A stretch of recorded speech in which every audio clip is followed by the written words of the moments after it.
Exodus 28. Have your brother Aaron with his sons come to you from the Israelites to serve me as priest. Aaron, his sons Nadab and Abihu, Eleazar and Ithamar, make holy garments for your brother Aaron and glory and beauty. You are to instruct all the skilled artisans whom I have filled with a spirit of wisdom to make Aaron's garments for consecrating him to serve me as priest. These are the garments they must make: a breastplate piece, an ephod, a robe, a specially woven tunic, a turban, and a sash. They are to make holy garments for your brother Aaron and his sons, so that they may serve me as priests. They should use gold, blue, purple, and scarlet yarn and fine linen. They are to make the ephod of finely spun linen embroidered with gold and with blue, purple, and scarlet yarn. It must have two shoulder pieces attached to its two edges so that it can be joined together. The artistically woven waistband that is on the ephod must be of one piece, according to the same workmanship of gold, of blue, purple, and scarlet yarn, and of finely spun linen. Take 2 onyx stones and engrave on them the names of Israel's sons, 6 of their names on the first stone, and the remaining 6 names on the second stone, in the order of their birth. Engrave the 2 stones with the names of Israel's sons as a gem cutter engraves a seal. Mount them, surrounded with gold filigree settings. Fasten both stones on the shoulder pieces of the ephod as memorial stones for the Israelites. Aaron will carry their names on his 2 shoulders before the Lord as a reminder. Fashion gold filigree settings and 2 chains of pure gold. You will make one of them braided cord. You will make them of braided cord work and attach the cord chains to the settings. You are to make an embroidered breastpiece for making decisions. Make it with the same workmanship as the ephod. Make it of gold, of blue, purple, and scarlet yarn, and of finely spun linen. It must be square and folded double, 9 inches long and 9 inches wide. Place a setting of gemstones on it, 4 rows of stones. The first row should be a row of carnelian, topaz, and emerald. The second row, a turquoise, a lapis lazuli, and a diamond. The third row, a jacinth, an agate, and an amethyst. And the fourth row, a beryl, an onyx, and a jasper. They should be adorned with gold filigree in their settings.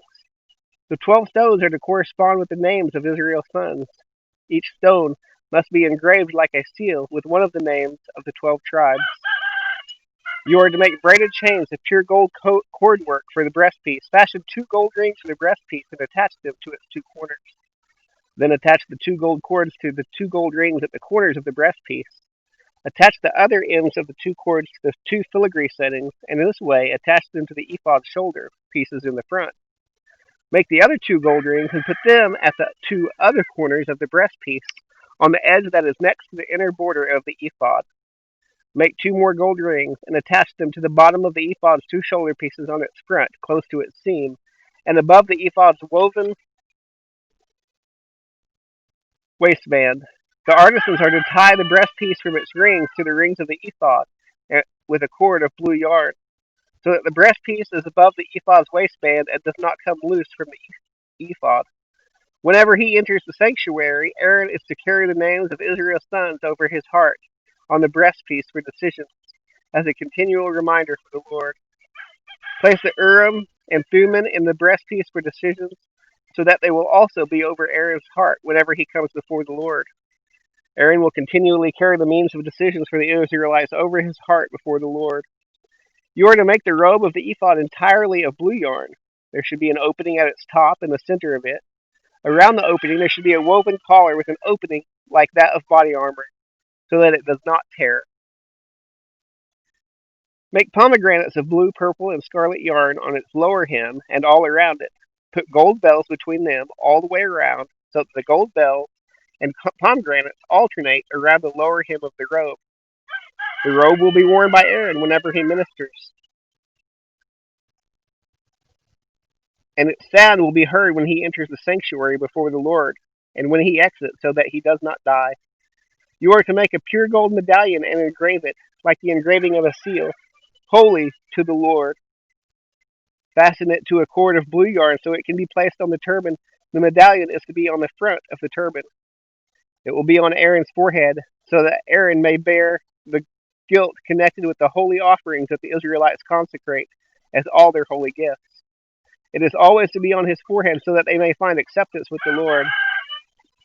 You are to weave the tunic from fine linen and make a turban of fine linen and make an embroidered sash. Make tunics, sashes, and headbands for Aaron's son to give them glory and beauty. Put these on your brother Aaron and his sons, then anoint, ordain, and consecrate them, so that they may serve me as priests. Make them linen undergarments to cover their naked bodies. They must extend from the waist to the thighs. These must be worn by Aaron and his sons whenever they enter the tent of meeting or approach the altar to minister in the sanctuary area, so that they do not incur guilt and die. This is to be a permanent statute for Aaron and his future descendants.